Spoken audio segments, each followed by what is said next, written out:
So the whole time when you were talking about the super villain thing, which by the way, good job writing that whole intro sequence, I was thoroughly impressed. It reminded me of when I was a freshman in high school. Our school had superhero day for one of our spirit days, and I made this costume for this like sidekick that I invented named Frog Kid, and I had boxers and I drew like little frogs on them, and then I had like this tiny cape and it was only like this long. I made this hat where like it came down to here and then the eyes were like the mouth and so the tongue hung down and then there was like eyes up here as a frog. It was pretty legit. Point of story being, I think Adorable Man needs a costume.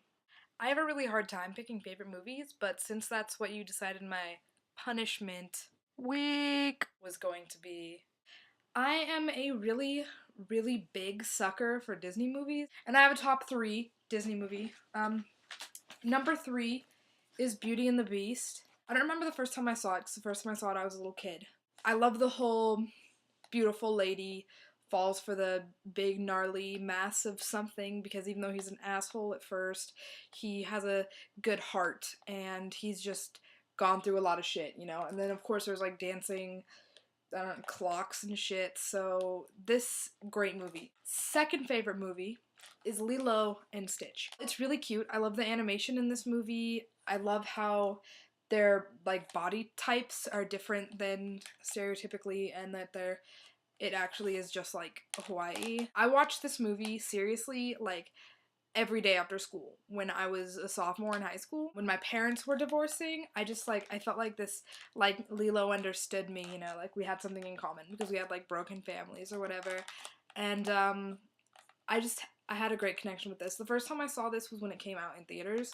I don't remember when that was, but I think I was like 11, something around there. My number 1 favorite Disney movie is The Hunchback of Notre Dame. It's a kids movie, you know, it's still got the animated quality that Disney has, but it's got really deeper themes, and I read the book too. The book ends much more depressingly than the movie.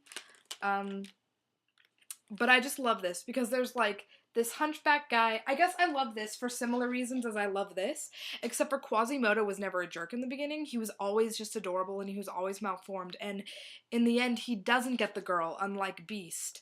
And it's just one of the sad truths of reality, and I guess that's why I like it, because it's like Quasimodo is the greatest Disney character, like the sweetest Disney character ever invented. You know, he doesn't end up victorious, but he still feels happy for Esmeralda in the end because he loves her enough to want her to be happy.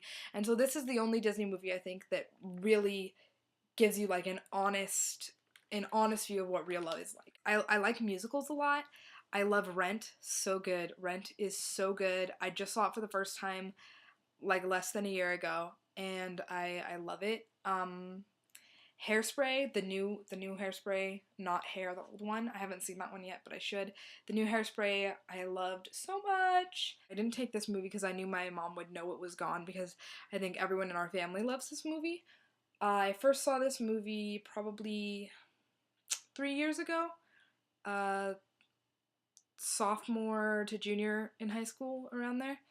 My brother bought this movie for my mom, and it is really good. I don't know if you've seen it, but it is really, really, really good. Now, this movie is probably, out of all the movies that I really like, this is probably definitely one of my favorites. Like, I will always, when you ask me what my favorite movies are, I will always have this one in mind because I love it so much.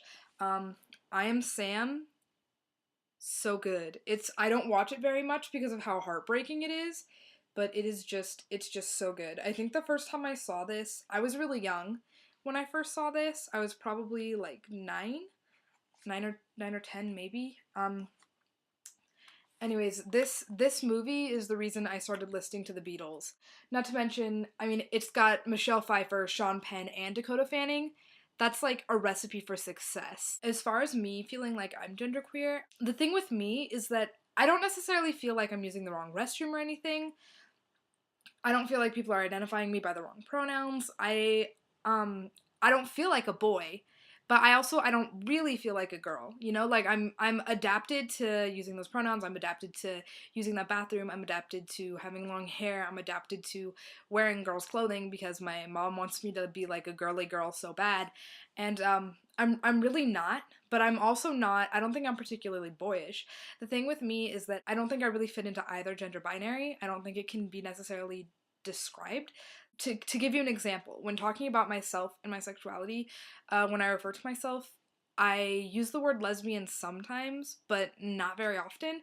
I usually use the term gay because I think that more suits both genders. If I say I'm gay, then people know that I like girls. But if I say I'm a lesbian, I feel like I'm identifying as like a girl who likes girls. And it's like I don't feel necessarily like a lesbian. I don't feel like a girl who likes other girls. I just feel like a person who likes girls, you know? I don't feel like I'm one gender or the other. I really don't I don't feel like I connect to either of those. And that's I like the term genderqueer because I think it really just encompasses everything on the on the gender binary. Like it's like I don't fit into one or the other. I'm somewhere in between, and that somewhere in between can be feeling neutral or it can be slightly on one side or slightly on another. I think the term gender fluid is just like a different way of saying genderqueer. I don't um as far as I've ever heard the term genderqueer used, it's a more broad term to just say, "Hey, I don't fit into either of these things." Um and that's fine and cool. As far as dreams go, I had some really weird ones last night, but I didn't write them down. Like I told myself I was going to at the beginning of break, so I don't remember what they were. The last dream I remember, um, I had a few days ago, and I had a dream where I was in like an art college, but it wasn't like a legit art college. For instance, one of the classes I was taking was like ancient Greek fashion, where we were like making Greek clothes by tying sheets around us and stuff. And I was being taught it by my Spanish teacher in high school, but it was taking place in my 8th grade classroom. But that was at the college. And then I had a dorm and a roommate, and but it wasn't my roommate from college. My roommate from the college that I'm in now did come to my dorm to say hello and be like, "I miss when we were roommates." And I was like, "I miss when we were roommates too. I mean, I love my new roommate, but I miss when we were roommates and stuff." And my roommate in my dream was actually Lauren O'Connell, who is a YouTube musician. You should look her up if you haven't heard her. I talk about her like all the time on my personal channel because seriously, her music is like so great. I love it so much. But her YouTube is youtube.com/LaurenOC12. Just the number 12 after OC.